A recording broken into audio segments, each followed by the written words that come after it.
Okay, so we've got the extension on there, and I've just kind of got it. You can kind of see about where this is located, like right below this tube and this contraption here. And like I said, you just have to kind of feel for that top one. Just plan on just fiddling it around till you can get a hold of it there. And I'm just going to get this one broke loose from the top by using my cheater bar. Okay, this is your 14 millimeter studded bolt that goes in that starter. You got two of those, and just got the top one out, and still not a lot of slack, but I like to pull this thing loose, and I'm just in the process right now just kind of working it down. One thing about this right here, there's a clip, and you actually have to depress this on the other side. That's why I like to kind of get this down here a little bit so I can work on it. It won't just pull straight off there. You actually have to depress that little clip that's on the other side that you can't see and pull it off. And then there's a nut right. It said my light shut off on my phone. I can't figure out what I did, but I don't have any light on this thing now. But anyway, there's a nut right there on that starter. I can't remember the size. It's right behind this wire right here.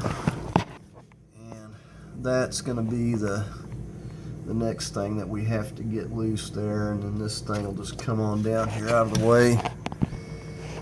Okay, the nut, you see my socket on right there. That is a 12 millimeter, and that is what is holding the main wire on that. So I'm going to go ahead and get that loose now. Okay, we just took the nut off of the main power wire there, and up here we're going to be removing that right there, that plastic piece that you can see that's on the yellow round looking thing.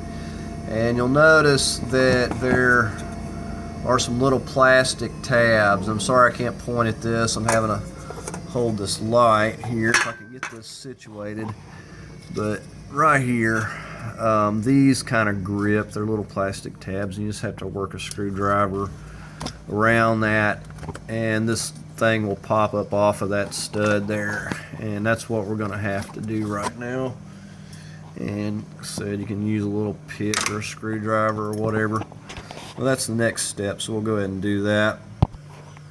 Okay, so like I said, we just pried that off of there, and now this whole thing is just going to fall down and out of the way.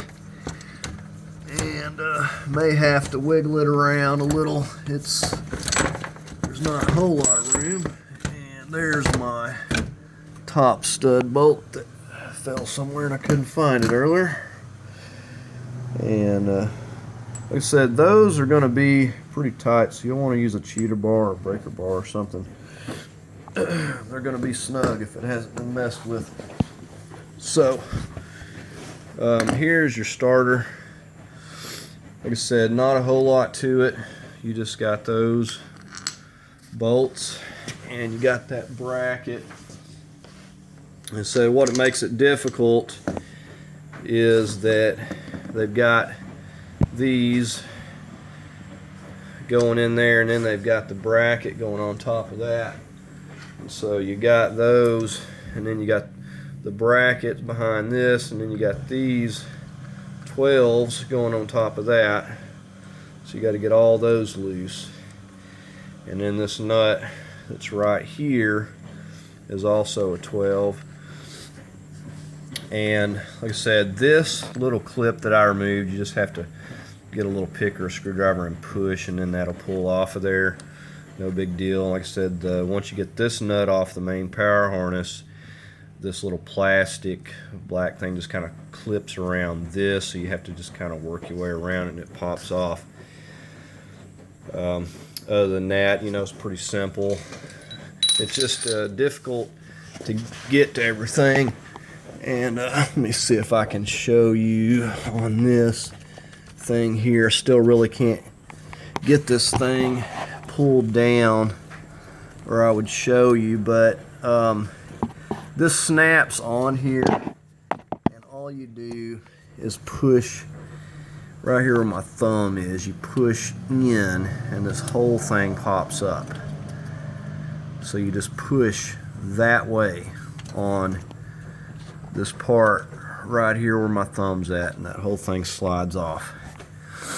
And now when I'm actually swapping this engine out, I'm putting this one in here, so I'm definitely going to put this starter and all this back on before I put it back in. I just wanted to do a video because it is kind of difficult, and I wanted to see how hard it was to get it out of here with it in the car, and it's really, it wouldn't be so bad. I said it's just the bracket that they have going over that, and the fact that you got a lot of wires that you can see running through there, and that they happen to be clipped together and clipped to other stuff, and it doesn't give you any slack, so you really got to push that bracket out of your way to be able to get to those. But you know, like I said, it can be done. I haven't been messing with it that long, and it's just a matter of getting under there and moving some stuff out of the way. So anyways, maybe that can help someone out on this. Like I said, this is got the 2.0 in it, and this is a Mazda 3i. So, but they're the same, like the 2004 through the 2009, whether it's a 3S or whatever, they're all going to be the same. And you may have to mess with this at one point or another. So, okay, well, hopefully that can help someone out, and thank y'all for watching.